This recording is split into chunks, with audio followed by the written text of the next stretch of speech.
เฮิร์ตซ์รายการต่อไปเป็นรายการมรดกธรรมกำเมืองดำเนินรายการโดยพระครูวิสิทธิ์ศรีลาภรณ์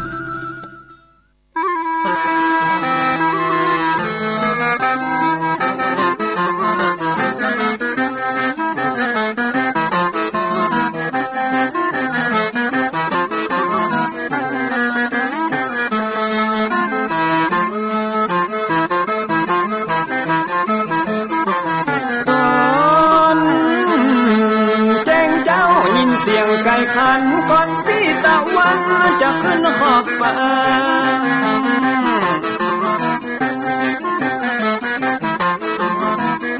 จะหันแสงทองทอแสงเจิดจ้าจัดการล้างหน้าอาบน้ำแต่งตัววันเริ่มต้นใหม่อย่าได้วันกลัวอย่าได้ขุ่นมัวกังบนโศกคอ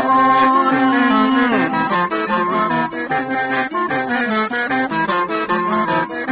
อย่าเอาน้ำขุ่นมาขังคอนอย่าเอาน้ำฮ้อนมาลวงหัวใจฮ้อนอ้วมอารมณ์ขุ่นคองตอนรับวันใหม่นี้น้องของได้น้อมเอานำทำคำสอนของพระชินวรประเสริฐเลิศล้ำ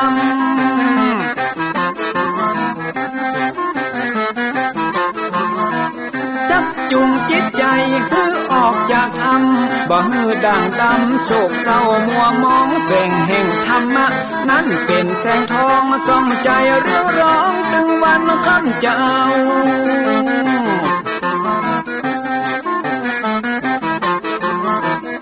เอาศีลมานำเอาธรรมมาเฝ้าคือจิตใจเฮาจุงเย็นฝ่าฟันทุกเห็นต่อไปหน้าจะบ่ไหววันแต่หนึ่งเชิญพี่น้องมาฟังรายการธรรมะเบิกบานตอน6 โมงเจ้า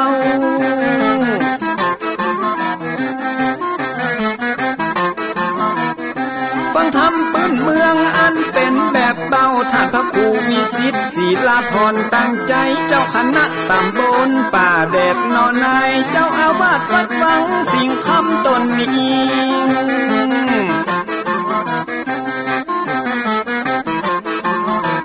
อนุรักษ์ของเก่าล้านนาก่อนกี่คือลูกหลานเฮาตี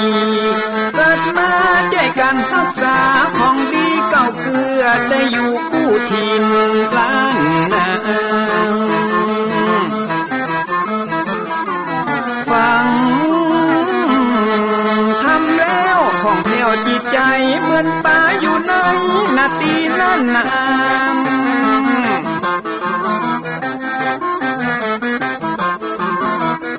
มันไม่สลีอันมีไม่กำเหมือนเสืออยู่ธรรมดงดอยคุณเขาสุขของมนุษย์ยิ่งใจหมู่เฮาสุขที่ได้เอาธรรมะห่มตุ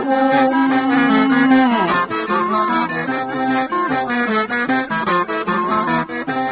ใจคนใดมีธรรมห่อหุ้มใจคนนั้นจุม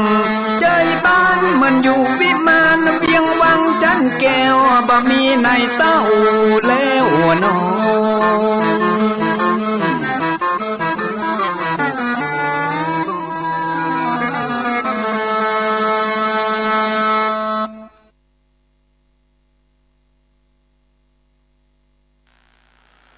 ขอยกมือ10 นิ้วกราบนบนอบน้อมอย่างพระติรัตนะแก้วเจ้าตั้ง3 ประการอันมีพระพุทธเจ้าพระสัทธรรมเจ้าพระสังฆเจ้าอันเป็นสรณะที่เปิ่งที่เคารพนับถืออันสูงสุดในชีวิตกราบคารวะแตบไตไวสาปุญญาปารมีธรรมพระเดชพระคุณหลวงพ่อท่านเจ้าคุณพระเทพโกศลที่ปรึกษาเจ้าคณะภาค7เจ้าอาวาสวัดศรีโสดาพระอารามหลวงพระเดชพระคุณหลวงพ่อท่านเจ้าคุณเจ้าคณะภาค6พระเดชพระคุณหลวงพ่อท่านเจ้าคุณพระธรรมเสนาบดีรองเจ้าคณะภาค7เจ้าอาวาสวัดพระบรมธาตุเจ้าดอยสุเทพพระเดชพระคุณหลวงพ่อท่านเจ้าคุณพระเทพปริยัติ เจ้าคณะจังหวัดเชียงใหม่เจ้าอาวาสวัดเจ็ดยอดพระอารามหลวงจังหวัดเชียงใหม่พระเดชพระคุณหลวงพ่อท่านเจ้าคุณพระเทพสิทธินายกท่านเจ้าคณะจังหวัดเชียงรายเจ้าอาวาสวัดพระสิงห์จังหวัดเชียงรายพระเดชพระคุณหลวงพ่อท่านเจ้าคุณพระราชสิงหวรมุนีรองเจ้าคณะจังหวัดเชียงใหม่เจ้าอาวาสวัดพระสิงห์วรมหาวิหารจังหวัดเชียงใหม่ตลอดจนพระมหาเถรานุเถระเจ้าคณะพระสังฆาธิการภิกขุสงฆ์สามเณรจุตนจุองค์โดยความเคารพเจริญสุขเจริญปอนปอกไม่ออกสถานบุญสันนิบันตันเข้าจุหนุ่มเท่าใจยิงวันนี้ก็ขอน้อมต้อนรับทุกท่านเข้าสู่รายการมรดกธรรมกำเมืองต่างสถานีวิทยุกระจายเสียงพระพุทธศาสนาแห่งชาติและสังคมคลื่นเพื่อการศึกษาพระพุทธศาสนาและวัฒนธรรมออกอากาศที่สถานีวิทยุวัดฝ่ายหินตำบลสุเทพอำเภอเมืองจังหวัดเชียงใหม่ในระบบคลื่นความถี่ FM 104.50 เมกะเฮิรตซ์สถานีวิทยุวัดหนองกายตำบลสันปะยางอำเภอแม่แตงจังหวัดเชียงใหม่ออกอากาศในระบบคลื่นความถี่ FM 99.75 เมกะเฮิรตซ์สถานีวิทยุ CM77 วิทยุอินเทอร์เน็ตล้านนาออกอากาศในระบบคลื่นความถี่ FM 97.5 เมกะเฮิรตซ์สถานีวิทยุพระพุทธศาสนาจังหวัดเชียงรายออกอากาศในระบบคลื่นความถี่ FM 99.50 เมกะเฮิรตซ์พร้อมนี้ก็มีวิทยุชุมชนเสียงตามสายห่อกระจายข่าวตลอดจนพี่น้องญาติโยมสาธุชนที่รับฟังสัญญาณอยู่ต่างอินเทอร์เน็ตรายการนี้ดำเนินโดยอาตมาภาพพระครูวิสิตศรีลาภรณ์เจ้าคณะตำบลป่าแดดเจ้าอาวาสวัดวังสิงคำตำบลป่าแดดอำเภอเมืองจังหวัดเชียงใหม่เป็นผู้ดำเนินรายการก็ได้น้อมนำสารธรรมคำสอนแบบพื้นบ้านล้านนาในรายการมรดกธรรมกำเมืองมาพบมาปะญาติโยมสาธุชนเป็นประจำกู้วันก็เจริญปอนญาติโยมทั้งหลายตั้งอกตั้งใจสดับรับฟังต่อไปณโอกาสบัดนี้นะโมตัสสะภะคะวะโตอะระหะโตสัมมาสัมพุทธัสสะ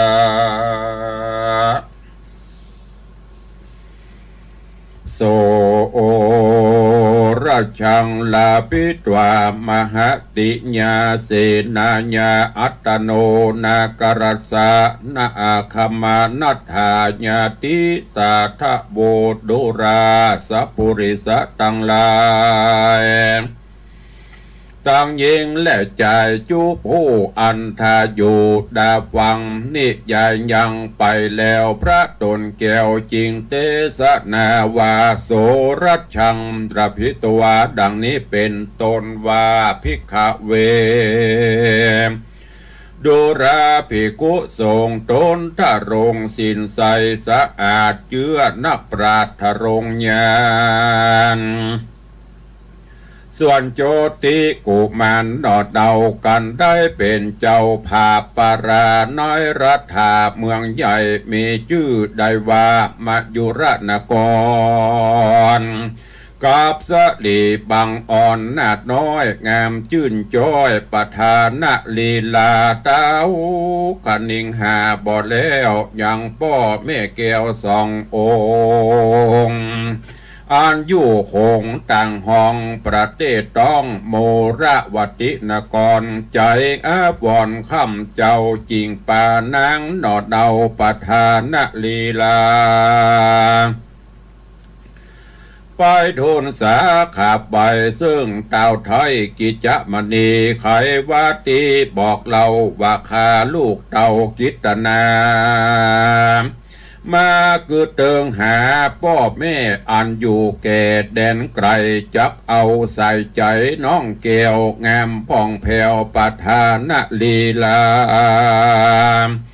ตั้งเสนาหนุ่มเทาเตียวไต่เต้าตุยไปสู่แดนไกลต่างดาวแขวงเขตดาวโมระวตินกรเพื่อเอาสองผู้ถอนพ่อแม่อันอยู่แก่แดนไกลมาสู่เวียงใจเตะต้องคงเขตห้องเมืองเฮาฮือหายเงาโศกไม่ขอพ่อไทยจุงวางไปแดดเตอะนาเมื่อนั้นพญากิจจะมณีตนเป็นเจ้าได้ยินลูกเต่าเคยเมืองมีกำเคืองมากล่าวเฮือหูข่าวตามเมีเต้าก็ยินดีโป้งขาดอนุญาตวางไปกล่าวกำใหญ่ชื่นจ้อยแก่เจ้าหนอดน้อยหลายประการก็มีงอนเล่นนาส่วนมหาสัจเจ้ากับนางนอนเนาประธานลีลาย่อมือสาขาบไว้ซึ่งเต่าไทยกิจจมณีแล้วก็ลานี้เมื่อสู่ยังที่อยู่ห่อใจฮือสินาน้อยรีบหาวห้องเอิ้นเป่าโยธาเอากันมาจุผู้พร้อมนาอยู่ดาไปกันถึงวันใจโจกใหญ่เจ้าหนอไทยผู้บานกับนางนงครานหน่อยนาดก็ขึ้นผาศาสตร์ห่อควางย่อมือวังใส่เกลาไว้ซึ่งเจ้ากิจมณีกับเตวีแม่เต้าไข่ตันเล่าอำลาก็มีฮอนแลนาเมื่อนานเต้ากิจบุญเรืองกิจจะมณีราชก็โอกาสปอนดีว่าฮือสลีลูกเต้าหายโศกเศร้าเครื่องกาฝูงเวนภายนาฮ้อนไม่อย่ามาไกลหนีหายโอนตะไรใหญ่น้อยจงกราดกล้อยไกลกลามสมภาธานาไฟอ่างอย่าได้ข้างแดนใดกันว่าไปถึงแล้วขอลูกแก้วรีบปิกขึ้นมาอยู่รัฐาเมืองป้อช่วยสร้างก่อปุรีปานดังสมสะลีนหนอแก้วงามผ่องแผ้วประธานลีลาไปไกลตาจากห้องคงเตต้องเมืองตัว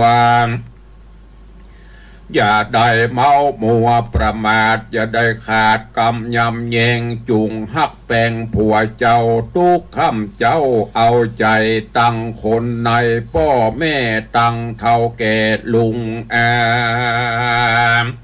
จงหูสาขาไปอยู่ที่ไกลยำแยงอย่าใจแข็งกระดังอย่าได้อ้างตัวดีเมื่ออยู่ปุรีหากเป็นลูกเต้า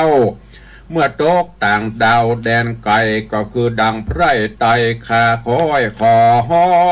ลูกน้อยจุงขะเนงคนใจยิงโลกกว้างเปื้อนกล่าวอ้างจะเถิงย้อนร่ำเปิงสอดหูตั้งตัวอยู่ต่างดีและนาลูกเฮยเมื่อนานนางนอนเนาประธานลีลาก็มาย่อมือสาน้อมไว้ซึ่งเต่าไทยกิจมณีกับเตวีแม่เจ้าสองนอนเนาบุญนาก็ลงผางกาภาษาดขึ้นจ้างอาจตัวงามเศษนาลามมวลมากออกไปจากเวียงใจเศษนาในหนุ่มเท่าตัวส่งเจ้าเหลือลายคนยิ่งใจใหญ่น้อยยืนเป็นถอยกอยตาง พ้องอืดครางร้องไห้กัวเจ้าหนอดไทยไปเมินนานพ้องเจยบานโหห้องเฮือสองพี่น้องไปดีโยถ้ามีบอดน้อยเตียวเป็นถอยหลวงลายจ้างปังปลายห้องแสนมาหิแห่นดันเดืองปางเมื่อเจ้าบุญเรืองโยดเย้าจับไปสู่ดาวโมระวัตินกรก็มิงหันและนาตาตาในการละนอนใสยังมีเต้าใหญ่ปาลามีเตจ้าองค์อาจในวิเทหราชแขวงโคงมีใจโจงใครใดซ้อยดอกไม้โสภาคือประธานลีลาหน่อยอ่อนแต่เมื่อก่อนเดิมมาแก้ปัญหาบ่ออกลวดได้ปอกคืนหลังใจมันยังบอดแล้วจักเอานางเกี่ยวใส่ตาขานิ่งหาจะใจกุดใจไข้ตั้งวันกันว่ามันหูข่าวอันเพื่อนกล่าวกันมาว่าพญาธรรมมิกราชคือเจ้าหน่อยหน้าโจติกุมารกับนางดงครานนอดเนาแงมบ่อเศร้าประธานลีลา โยกโยธามวลโยกเสนามวลมากออกไปจากเวียงใจเพื่อจักไปสู่ห้องโค้งเขตต้องโมระวัติหนตังมีแน่มานจากด้านผ่านเมืองโตโหนไปตั้งหนวันออกที่ข้างขอกดงนาเต้าปาราหัดเฮาใจจื่นเย้าเจยบานจริงเฮือเศษนางหานผู้ใหญ่อันเต้าใส่ไว้ต่างตาเรียกริปนมามวนโบฮือมาสู่ลานหลวงก็มีหันเลดนาตะมัดทังปะกาเสนโตสัทธาอาหาสัทธาสัพปัญญูยอดซอยหันบาดถอยบาลีบทหลังมีบ่แจงพระจริงแต่งเตสนาวาภิกขาเวดูกราภิกขุตั้งหลายอันเป็นสายอริยญาติอันว่าพญาวิเทหราชอธรรม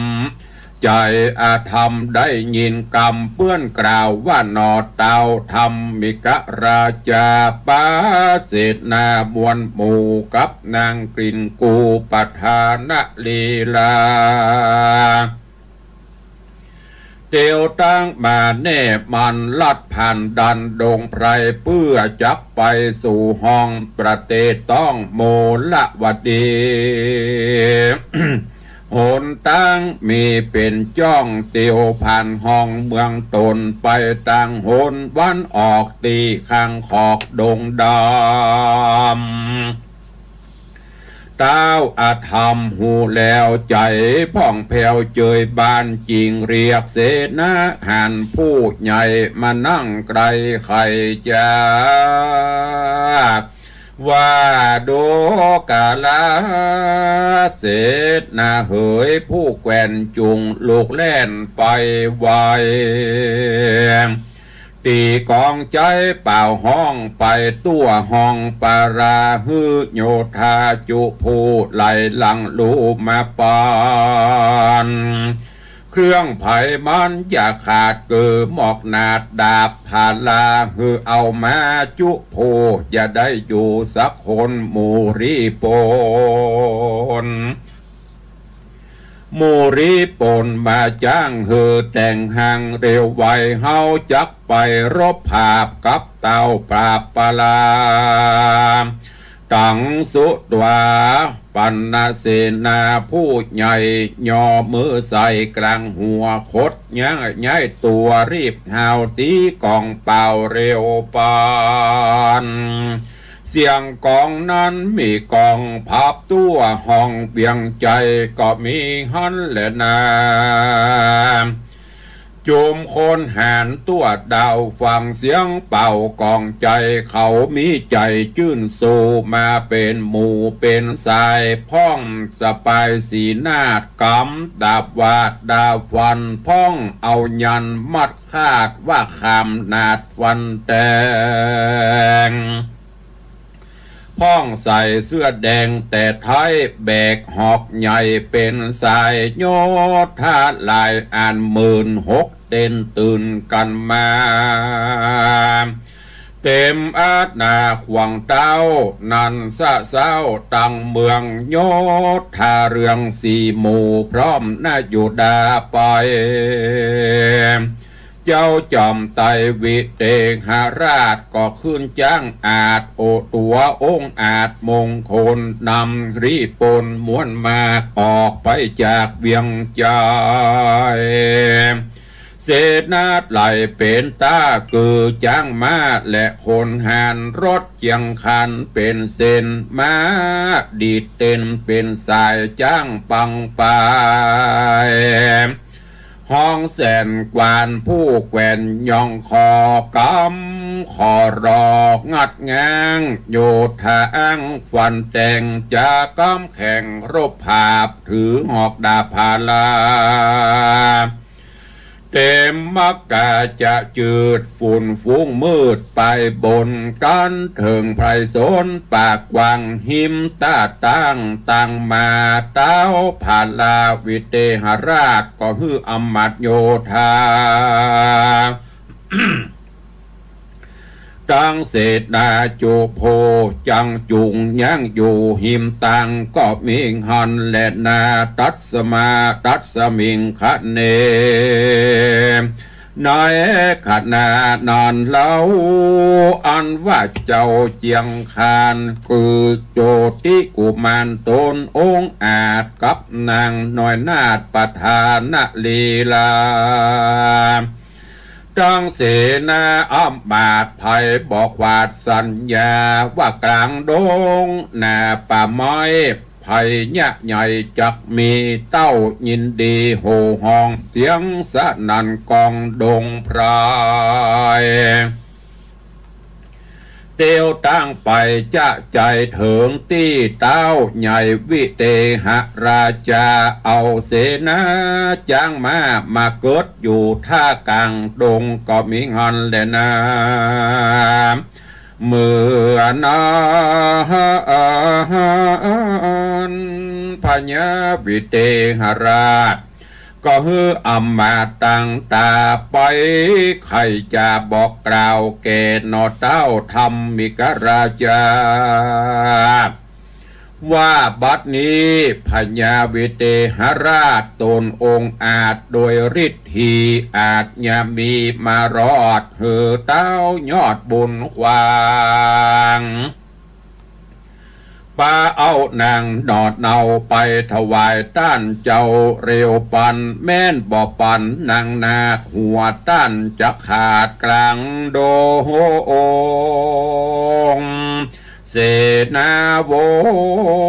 งเวทไว้ต้านจักหนีบ่ได้ต่างได้เสนาเตรียมใจผู้หาวฮับอาจญาเต้าเร็วไวขี่มาไปบ่จะยืนอยู่ท่ากองตาก่อนเต้าทำมิกราชามาไกลก็เข้าไปไว้ทูลสาไข่ขี่ญาเล่าเก้าอันเต้าเป็นเจ้าวิเตหราชาหากสั่งมาบอกเก่าเฮือหูข่าวตามมีก็มีหันเล็ดนาตั้งสุตวาธรรมิกราชาอันว่าพญาธรรมิกราชฟังโอกาสทุนสาแห่งเสนาผู้ใหญ่ของเต่าไทยวิเตหราชา จริงใครจะตอบถอยว่านางนาดหน่อยสายสะลีวันนาดีพิราชลักษณะอาจลือจาเต้าพญาจุผู้ใครใดใครไปสู่ขอนางตาบุญขวางตนป้อหือกึดต่อปัญหาภัยพญามันแก่ถูกแม่นตามรายย่อมสมหมายไฟอ่างได้แนบขังนางงามฝูงเต้ารำเกตเต้าบอกว่าดาวเด่นดอยปากันไปหลายแหล่บ่อาจแก้ปัญหาย้อนพญาบ่ออกลวดได้ปิกปอกขึ้นได้เฮาพันภายไปรอดแก้ถูกขอดปัญหาเจ้า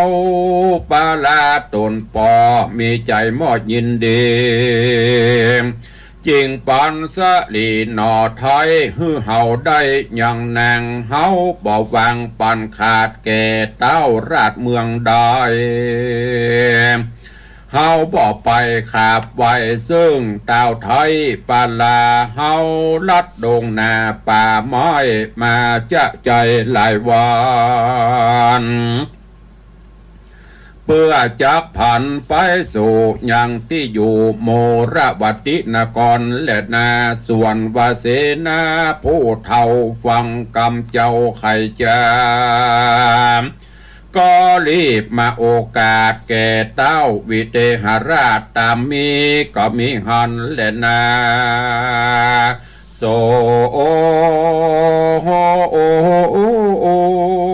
วิเทหราชาอันว่าพญาวิเทหราชหวังโอกาสใครจะแห่งเสนาผู้เท่าไข่เล่าเก้าตามกรรมมีใจดำโคตรไม่ดังเอาใต้ไฟลนเรียกรีปนทวนนาอย่าได้จ้าเร็วปานจุงเอากันเข้าไกลวังเวทไว้จุไปเศษนะลายโหห้องดังมีกองดงรีฝูงฮัตถีห้องแสนมาหิแห่นนันเดืองโยธาเรืองเป็นตากำดาบคาดาฟานพ้องตือพันหมอกนาดบอดได้ขาดคนใดเจ้าจอมไตวิเตหราชขึ้นจ้างอาจโมโหองค์กรน้ำรีปนบ่จะไปก่อนหน้าเร็วไวกันว่าไปจุจอดตีเจ้ายอดบุญมีจริงไขว่าตีกล่าวท้อว่าดูราเจ้าเด็กน้อยโจติกุมารมึงบ่ยำหันกูเต้ามาผ่านดาวแดนกูเป็นศัตรูตัวกากูจักฆ่ามึงตายเมืองจะหมายจักว่าไปตั้งนาแดนใดกลางดงไผ่ป่าไม้เสนาใหญ่ลวงลายกูวังใหญ่จุห้องบ่มีจ้องตังเตียวแม่นเมืองเหลวปีกปอกเตียมถูกหอกคมบางการเมืองปั่นนางการเมืองปั่นนางนาดหน่อยกูจักปล่อยเมืองไปและเดมือนั้นเจ้าเจียงจันนอพุทธาฟังพระญาวิเตหราชจะองค์อาจจะแข่งเจ้าจอมแปงนอดน้อยจริงตอบถอยกำไปว่าดูราเจ้าห่อใจวิเตหราชเฮาบ่ประมาทองค์คำกลางดงดำป่าไม้ต่างมีไว้เดิมมาบ่ใจอาณาเขตเต้าบ่ใจดาวแดนไผเป็นสันใดตั้นเต้ามาโคดหาวตัวหาวพิษปิ่นเต่าเก้าเงาจาลีดเก่าโบราณส่วนนางน้องครานน้อยนาดเฮาบ่ปันขาดคนใด เกิดเป็นควันมืดกลุ่มมาห่อหุ้มดงนามืดตันตาจุตี้บ่แจงที่หันโหน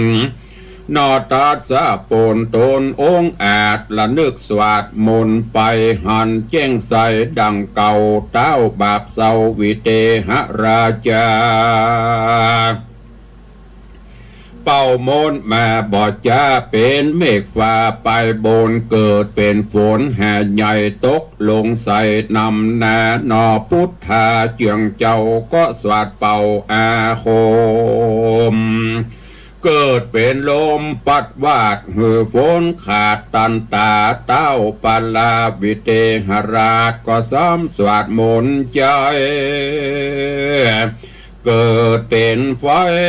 ลุกใหม่แวดล้อมไว้จุไปเศษนาดไหลเหล่าร้อนหกเล่นคอนหากร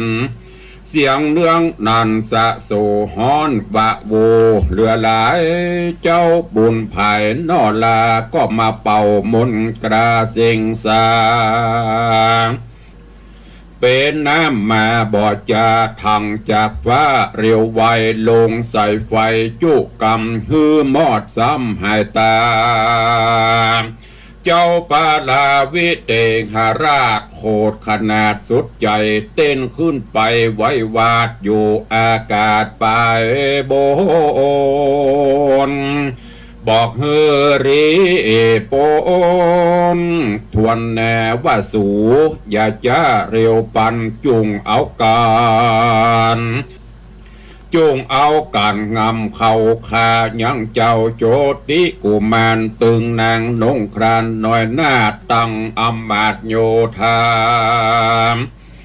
ฮือมารณากระดังอย่าฮือค้างสักคนแดดเตอะเมื่อดันเสนาลายโหห้องสนันกองดงนาถือผาดลากับดาบเต้นพระภาพสะสนพ้องเอาไฟลนหูเผาจิหมอกเขาตังตังเสียงนั้นดังตัวห้องพับเขตต้องดงเรธนูดียกวาดดังสะสวาดเบือวามตกลงมาสะสูถูกใส่หมูโยธาแห่งมหาสัตว์เจ้าตั้งหนุ่มเทาเหลือลายคว่ำหน้าตายกองก่อส่วนเจ้าหนอโปธิญา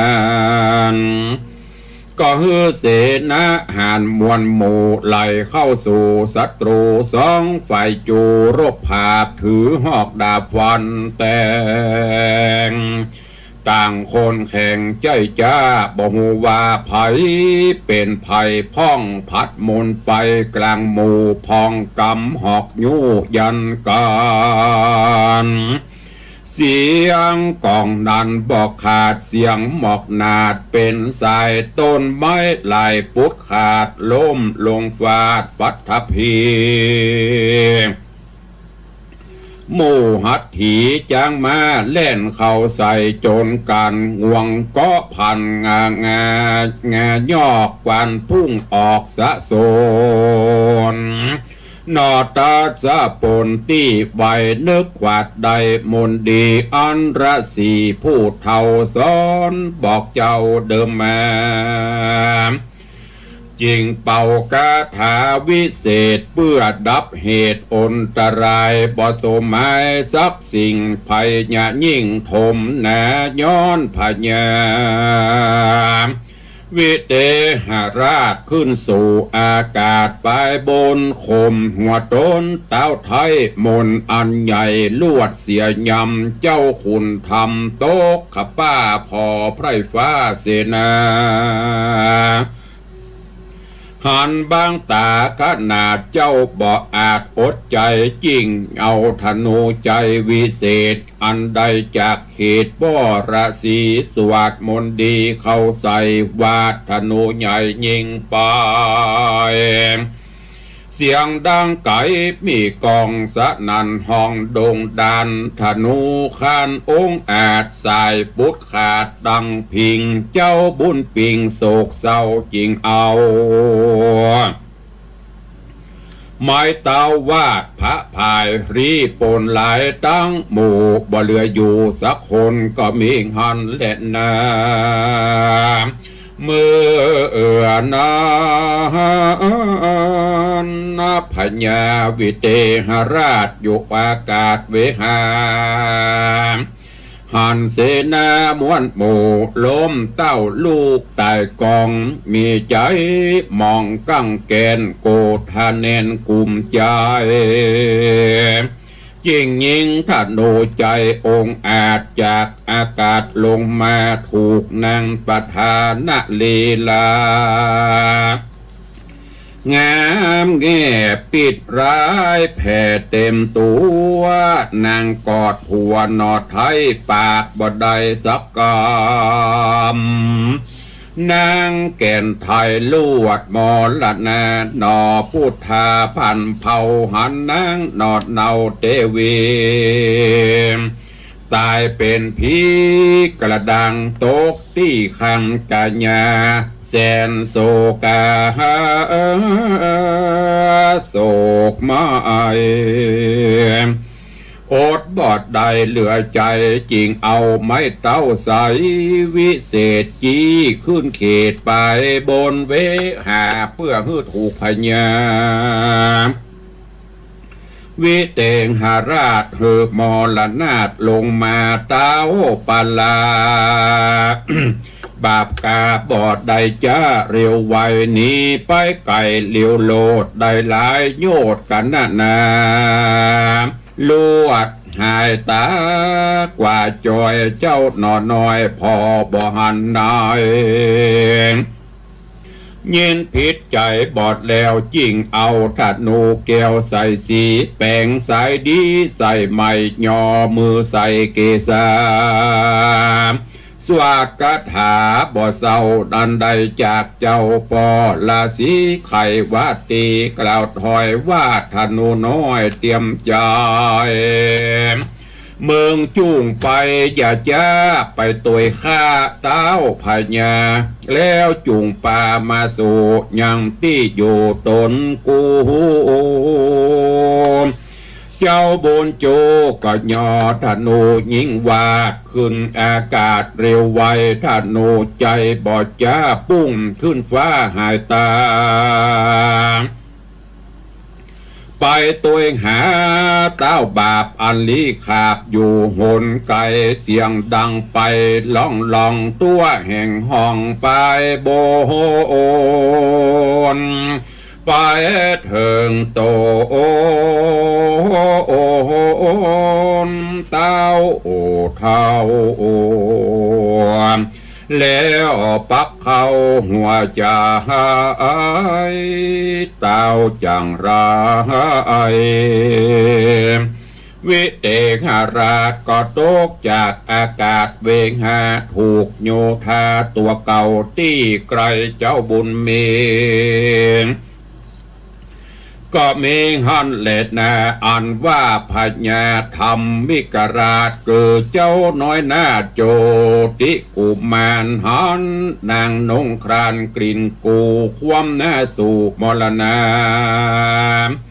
จังโยธาอำมาตย์ชีวิตขาดเป็นผีจ้างมามีบอดน้อยตายเป็นถอยทมทอ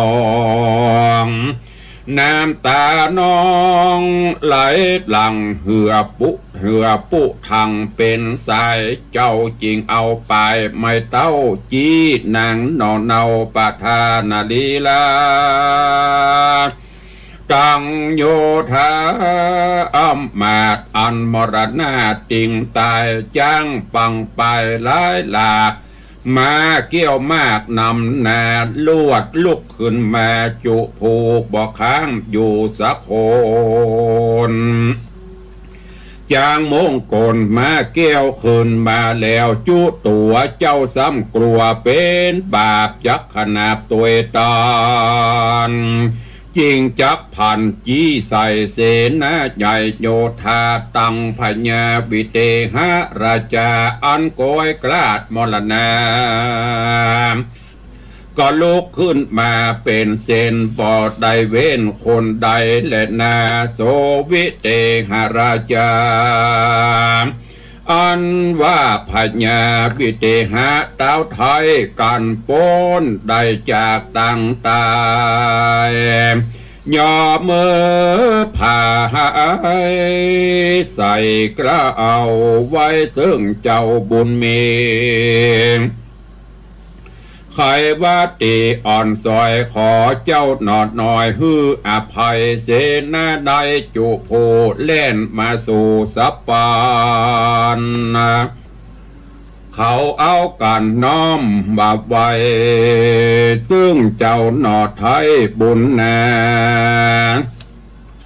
ขอขมาลาโตษเมตตาโพดตามธรรมอย่าเป็นกรรมตัวจ้องเหือเข้าห้องอบายย้อนมารบมาย้อนมันพรายเข้าไกลจริงบอดใบตันตา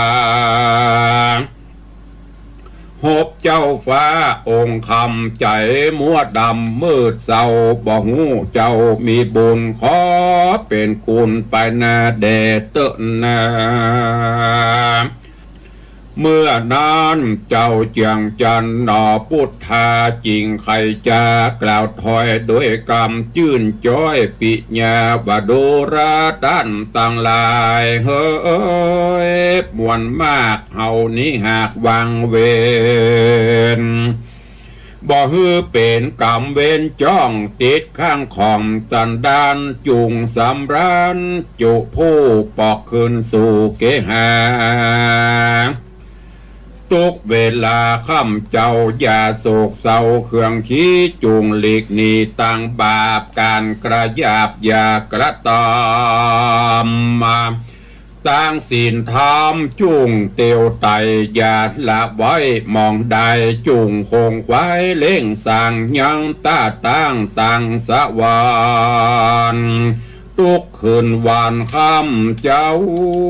ตั้งหนุ่มเท่าเรียวรำแต่เตออันว่าพญาวิเตหราชกับอมาตย์โยธา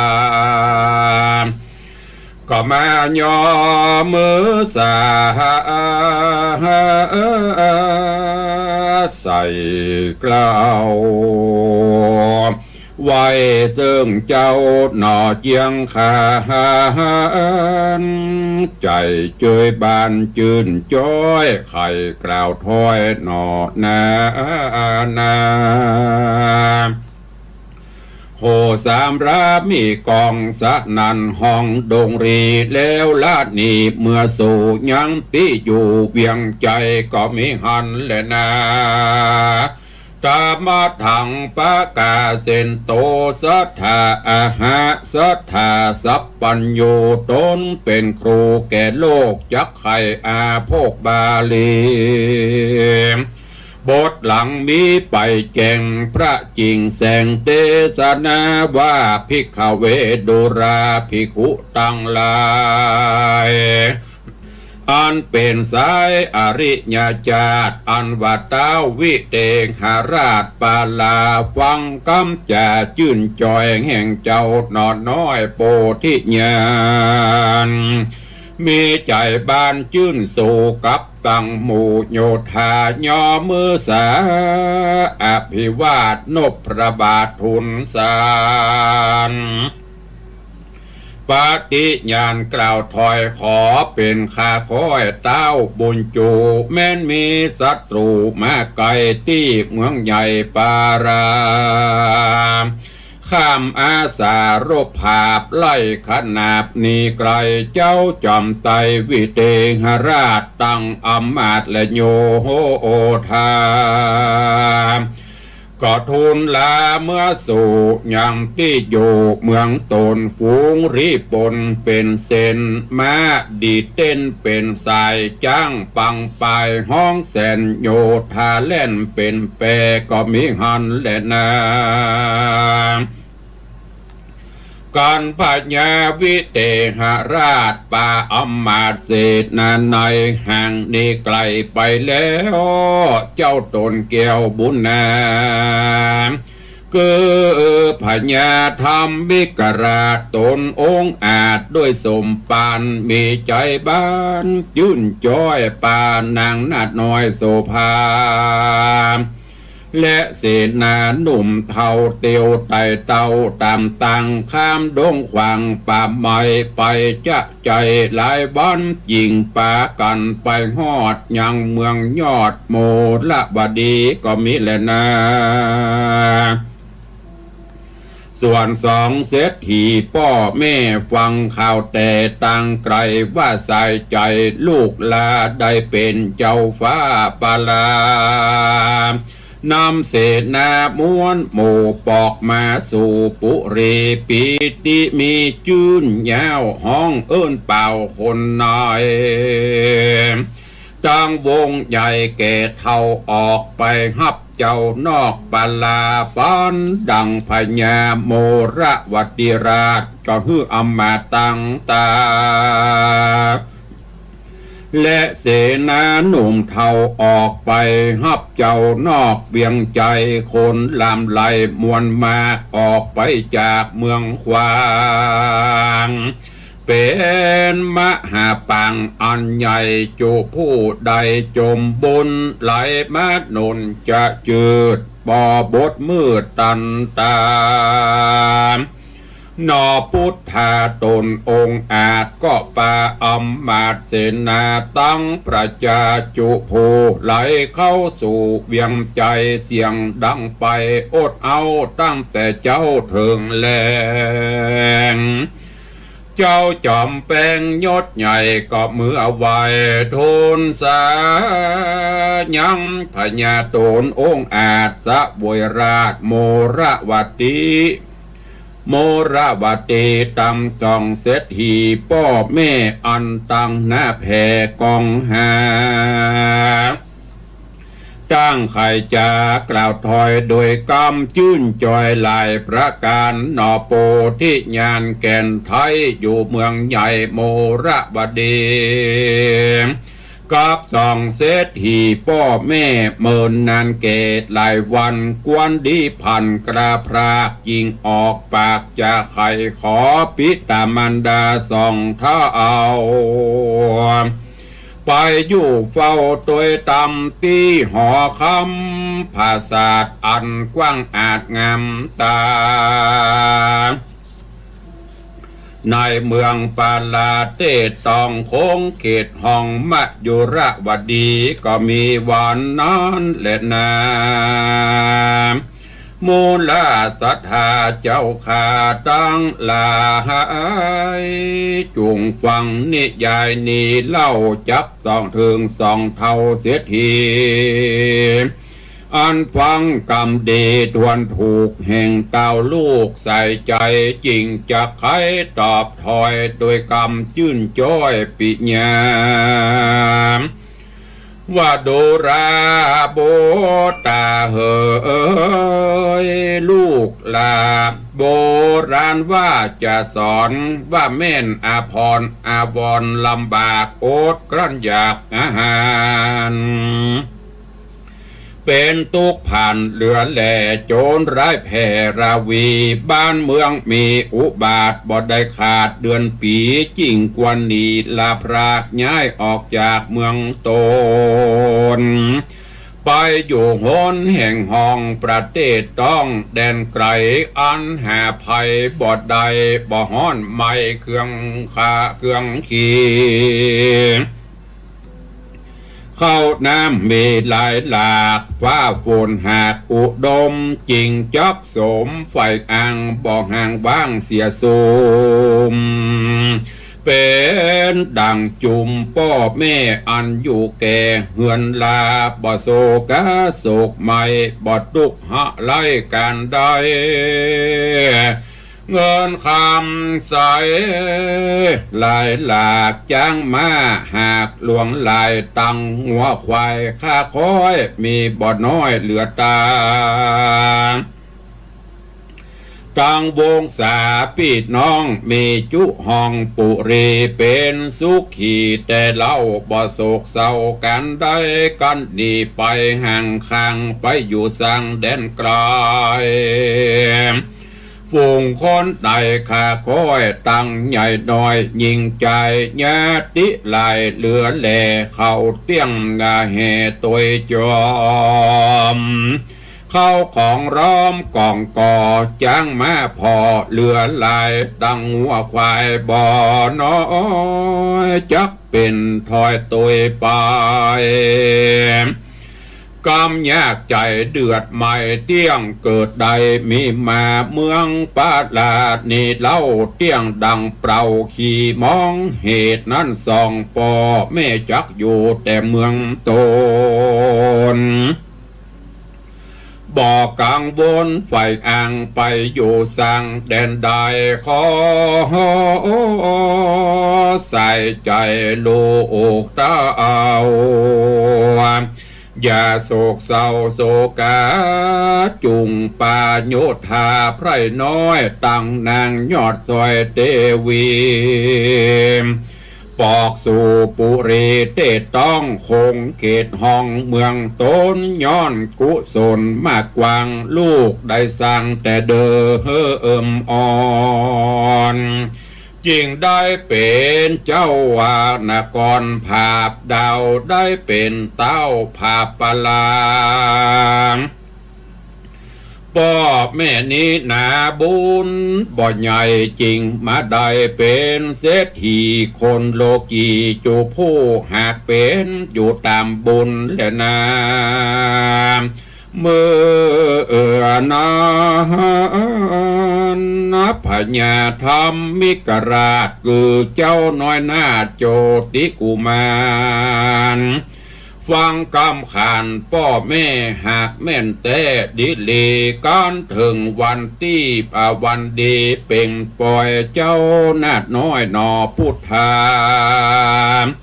ก็สั่งอำลาพ่อแม่ตั้งเท่าเกตานายป้าเสนาลายมวลหมู่ปอกขึ้นสู่ยั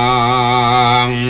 โมระบตินกรรีบเตียวจอนไต่เต่าตามตั้งเก่ายามมาก็มีวันนั้นแหละนาเนติตังขีญาสังวันนาวิเศษจาห้องเหตุธรรมเทศนา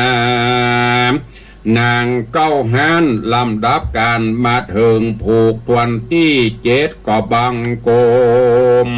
สมเรศสเดชก็จบไปแห่มตอน1แห่มผูก1ในเรื่องของนางเก้าหันก็จบไปถึงนางผูกตวนที่7ซึ่งในตอนนี้มาถึงยังป่องตอนตีโปที่สัตเจ้าได้นำปลาเอาเหล่าเสนาอำมาตย์พร้อมกับประธานะลีลามเหสีเพื่อที่จะปิกไปเยี่ยมบ้านเยี่ยมจองป่อเศรษฐีแม่เศรษฐีอันเป็นปิตามารดาผู้บังเกิดเกล้าในระหว่างต่างก็ผ่านบ้านผ่านเมืองวิเตหะนครพญาเจ้าเมืองวิเตหะซึ่งหลงฮักใคร่ยังประธานะลีลาแต่ว่าตอบปัญหาอย่างบ่ได้แก้ปัญหาอย่างเปิ้นบ่ได้ก็เลยบ่ได้บ่ได้เป็นกู้ข้างกับสกรรมแต่ก็ยังพกเอาความชอกช้ำไว้อยู่พอฮู้ว่าโจติกุมารจะปาประธานะลีลาไปบ้านไปจองแล้วก็จะต้องผ่านบ้านผ่านเมืองตัวเก่าก็เลยเกณฑ์ทัพโยธาเพื่อไปรบเพื่อจะแย่งจริงเอาประธานะลีลาสุดท้ายมาก็เกิดการสู้รบเมื่อสู้รบกันไปต่างฝ่ายก็ต่างลบเล่าลุกเล่ากันไปสุดท้ายมาโดยบุญบารมีของโพธิสัตว์เจ้าโจติกุมารก็สามารถที่รบผาบแปะเอายังพญาวิเตหะได้ราบคาบ แล้วก็สุดท้ายมาเกิดความเมตตาสงสารกลัวจะเป็นบาปเป็นกรรมก็เลยเอาไม้เต้าวิเศษที่ป่อเสียถีมอบฮือที่เกาจี้ตายป่ายจี้เป็นกาวมาจี้พญาเจ้าเมืองปิกฟื้นขึ้นมาจี้เหล่าเสนาอำมาตย์จางมาที่เสียชีวิตลงได้ปิกฟื้นขึ้นมาเหมือนเก่าเหมือนเดิมพญาวิเทหราชก็ยอมมือสาขออภัยและก็ขอเป็นบริวารหรือว่าเป็นเพื่อนเป็นฝูงเวลามีอย่างเกิดไปตั้งหน้าต้องการความช่วยเหลือจะได้ก็ขอให้ได้บอกมาหลังจากนั้นแล้วโชติกุมารกับปัฏฐลีลาก็ปาเอาเหล่าเสนาอำมาตย์ไปจนถึงบ้านถึงเมืองไปถึงบ้านถึงจองแล้วก็ไปกราบไปไหว้ป่อเศรษฐีแม่เศรษฐีต่างก็ดีอกดีใจที่ลูกได้ปิกมาจากนั้นก็อยู่กันพอประมาณได้การเวลาที่จะปิกก็แจ้งความประสงค์จะมาเอาป่อเศรษฐีเอาแม่เศรษฐีอันเป็นป่อเป็นแม่เนี่ยเอาไปอยู่โดยเพื่อจะได้อุปถากอุปถัมภ์คือป่อแม่ได้อยู่สุขสำราญป่อเศรษฐีแม่เศรษฐีก็บอกว่าโอ้ลูกเหยป่ออยู่นี่แม่อยู่นี่ก็บ่ได้ทุกข์อันหยังบ่ได้ลำบากอันใดบ่ได้ลำบากอันหยังก็เพิ่นบอกว่าอยู่ที่นี่ดีแล้วเอาไปที่อื่นจะเป็นจะได้บ่ฮู้แล้วก็จำเป็นจะต้องโขนเคลื่อนย้ายกันไปก็จะเป็นอันตรายฉะนั้นก็ขอให้ลูกไปอยู่ไปปกครองบ้านปกครองเมืองเตอะมีอย่างพ่อก็จะไปหาถ้ามีอันใดคับแค้นใจก็มาหาพ่อหาแม่กำลังอู้จ่าสุดท้ายโชติกุมารก็เข้าใจก็จะขอลาปิกไปปกครองบ้านปกครองเมืองมาถึงตัดที่นี่จบลงก้อยฟังกันในตอนต่อไปญาติโยมท่านทั้งหลายถ้าเราจะเปรียบเทียบหรือว่าแก่นธรรมปริศนาธรรมข้อคิดต่างๆนั่นก็คือโชติกุมารโพธิสัตว์เจ้าตีไปถูกวิเทหะพญาเจ้าเมืองเกิดการชิงนางกันเกิดขึ้นถ้าเปรียบแล้วก็คือไปเจอกิเลสตัณหานั่นน่ะการครองบ้านครองเมืองเป็นกู้ผัวตัวเมียมันจะต้องมีอันอย่างมากระทบกระทั่งเป็นบางครั้งบางคราวนั่นก็คือพญามารพ่องคือว่ากิเลสต่างๆที่มันเข้ามาครอบงำเป็นบางเป็นคราวถ้าเฮาบ่มีสติมีปัญญาแก้ไขสุดท้ายก็จะต้องเลิกล้างห่างกันไปเอาบดาบสลีกันใจก็ดีเกาจี้ตายมาจี้เป็นก็ดีก็คือปัญญาเฮาน่ะสติอันเนี้ยเปรียบเสมือนดาบสลีกันใจเตื้อมันพลาดพลั้งเผลออย่างไปเพื่อมีสติปิกฟื้นดึงขึ้นมาเนอะมันพลาดมันเผลออันใดไปคิดพิจารณารับตาเป็นสมาธิคิดค้นหาหนทางที่จะแก้ไขอาจจะไปเก็บไปอันไหนที่มันมืดมันตันมันบอกกับบอกกล่าวปรึกษาผู้รู้นักปราชญ์ราชบัณฑิตพอฤาษีก็เปรียบเสมือนผู้หูทั้งหลายเนี่ยที่มีรอบตัวเฮาขับแค้นใจอันใดติดขัดอย่างกับปรึกษากันไปสุดท้ายก็จะได้แก้ปัญหาในบ้านในจองของเฮาจะไปเก็บไว้แล้วจะไปฮื้อพญาก็คือความโกรธความโลภความโกรธความหลงเข้ามาครอบนักก็ก่อยแกะก้อนไกแก้ปัญหาไปสุดท้ายปัญหาทุกอย่างอย่างเป็นว่ามีทางแก้ก็ฝากไว้กับสาธุชนทุกท่านด้วยเนอะวันนี้เวลาหมดเวลาแล้วก็ขอนำรายการจากครูบาอาจารย์ท่านเจ้าญาติโยมศรัทธาไปก่อน